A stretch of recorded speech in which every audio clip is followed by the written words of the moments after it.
तो अभी आपको पता थोड़े दिन पहले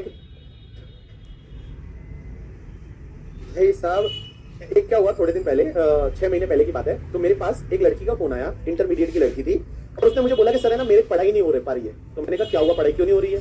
तो बोलती है सर मेरा एक लॉन्ग डिस्टेंस रिलेशनशिप है जो बड़ा टॉक्सिक हो गया है। इंटरमीडिएट की 18 साल 17 साल की बच्ची रही होगी और बोलती है एक तो लॉन्ग डिस्टेंस रिलेशनशिप है और वो क्या हो गया है, टॉक्सिक हो गया है। मैंने उसको बोला कि बेटा देखो तुम्हारा एग्जाम है, 3-4 नवंबर एग्जाम के पहले की बात है, मैंने कहा तुम्हारा एग्जाम है, 2 महीने एग्जाम में बचे हैं, तुम पढ़ाई पे ध्यान दो करके, ठीक है?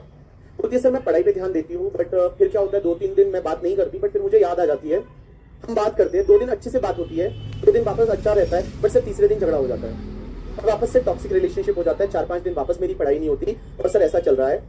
तो मैंने उसको बोला, एक अच्छी एडवाइस दी कि बेटा देखो तुम्हारे लिए आज ज्यादा जरूरी है पढ़ाई करना, तो अपना मोबाइल को स्विच ऑफ करो और मोबाइल को स्विच ऑफ करके अपनी मम्मी को दे दो चुपचाप और सिर्फ 2-3 महीने पढ़ाई पे ध्यान दे दो, उसके बाद रिलेशन संभाल लेना ना, लॉन्ग डिस्टेंस ही तो है। और लॉन्ग डिस्टेंस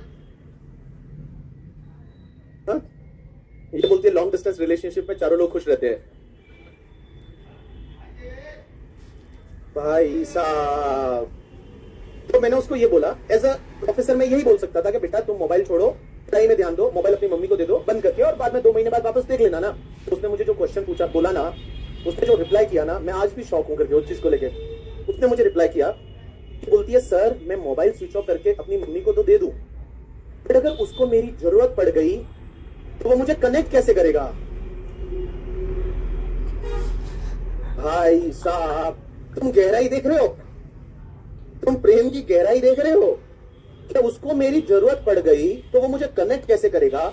मैंने कहा तेरी जरूरत तेरे घर वालों को नहीं है उसको जरूरत पड़ी तुझे कनेक्ट कैसे करेगा? अरे भाई साहब क्या बताऊं मैं आपको, कैसे कैसे इंटरमीडिएट के बच्चे होते हैं, बड़े प्यारे बच्चे होते हैं, बड़े भोले बच्चे होते हैं, ठीक है? इनको लगता है यही दुनिया है, यही मतलब सब है, भगवान भी यही है, ईश्वर भी मेरा यही पति परमेश्वर बनेगा, ठीक है? 5-6 साल 10 साल बाद देखोगे ना तो अपने आप ऐसे लगे गिल्ट आएगा, बोला ये था जिसके लिए मैं रो रही थी इसके लिए मैं एक दिन रो नहीं करके, ठीक है? तो ऐसा होता है, ये छोटे एज में होता है, आपको ये सब चीजों में नहीं रहना है, बिकॉज 4-5 साल बाद आप रियलाइज करोगे क्या ही किस चीज पे टाइम वेस्ट कर रहे थे, तो बेटा जल्दी सो जाने का, ठीक है? हाँ चलो, तो अपन ने पढ़ा इन केस